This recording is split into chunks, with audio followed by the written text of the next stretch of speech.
اور اس طریقے سے خارجی زدہ لوگ، تحریکی زدہ لوگ، چاہے مودودی صاحب ہوں، چاہے سید قطب ہوں، یا اس طریقے سے ان کے جو ہے روافظ کے چیلے ہوں، جو بھی ہوں، اس سے کیا فرق پڑتا ہے صحابہ کرام کے اوپر؟ وہ تو جنت کے بالا خانوں میں ہیں. ہم اس لیے صرف دفاع کرتے ہیں تاکہ دوسروں کے ایمان اور عقیدہ اور منہج کو بتانے کے لیے، بچانے کے لیے. ورنہ صحابہ کرام کا دفاع تو اللہ نے کیا ہے،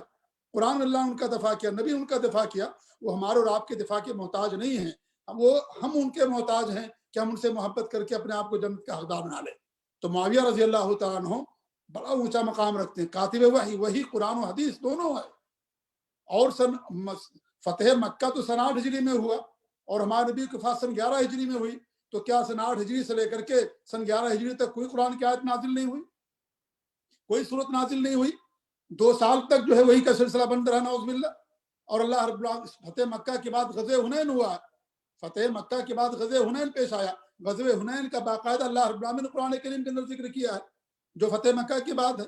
تو یہ سب لا علمی اور جہالت کی باتیں جو لوگ کرتے ہیں کہ فتح مکہ کے بعد قرآن کی کوئی صورت نازل نہیں ہوئی، کوئی آیت نہیں اتری، نعوذ باللہ من ذالک، کی جہالت کی ان کی باتیں ہیں. اور یہ کاتب وحی ہیں. وحی صرف قرآن کا نام نہیں ہے، وہی قرآن و حدیث دونوں کا نام ہے. اللہ کے رسول کی باتیں بھی لکھتے تھے حضرت امیر معاویہ، قرآن بھی لکھتے تھے، آپ کے خطوط بھی لکھتے تھے، اور آپ کے پیغامات بھی لوگوں تک پہنچاتے تھے. تو بڑے اونچے مقام کے حامل ہیں. اگر مان لے کاتب وحی نہیں تھے، کیا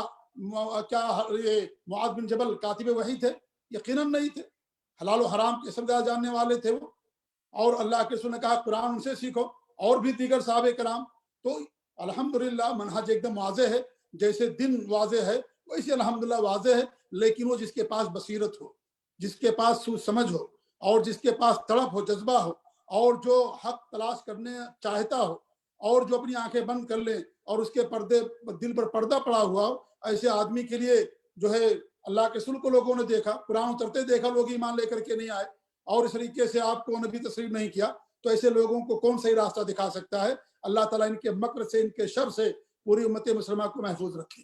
یہ لوگ دغلے قسم کے لوگ ہیں، یہ لوگ دغلے قسم کے لوگ ہیں. یہ لوگ، ان کا دوہرا معیار ہے. علی رضی اللہ، دیکھیے ہمارے شیخ نے بتا دیا، تمام صحابہ کرام، امیر معاویہ رضی اللہ تعالیٰ عنہ، علی رضی اللہ تعالیٰ عنہ کا کوئی مقابلہ ہی نہیں. لیکن یہی لوگ کیا کرتے ہیں؟ تاریخ کی باتیں وہ جو امیر معاویہ کے خلاف اسے لے لیتے ہیں، اور جو علی رضی اللہ عنہ کے خلاف ان باتوں کو رد کر دیتے ہیں. یہ کون سا معیار ہے بھائی؟ یہ کون سے تمہارا دوہرا معیار، دغلی پالیسی ہے. اس لیے ایسے لوگوں سے دوری اختیار کیجئے، کنارہ کشی اختیار کیجئے. یا آپ کے ایمان کو، عقیدے کو، منہج کو، دین کو، تمام چیزوں کو لوگ آپ کے لیے برباد کرنے والے. اس لیے سلامتی اسی کے اندر ایسے لوگوں سے آپ محفوظ رہیں. سلف کے اقوال موجود ہیں کہ حضرت احمد رحمۃ اللہ علیہ سے سوال کیا گیا کہ کچھ لوگ امیر معاویہ کے تعلق سے یا صحابہ کے تعلق سے ایسی باتیں کرتے ہیں، تو امیر معاویہ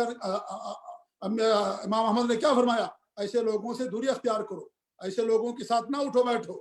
ایسے لوگوں کے ساتھ دوری اختیار کرو. تو یہ ایسے لوگ ہیں، ان کا مقاطع ہے، دوری اختیار کرنا چاہیے. اللہ تعالیٰ ان کو صحیح سمجھتا فرمائے. اور ایک بات کر کے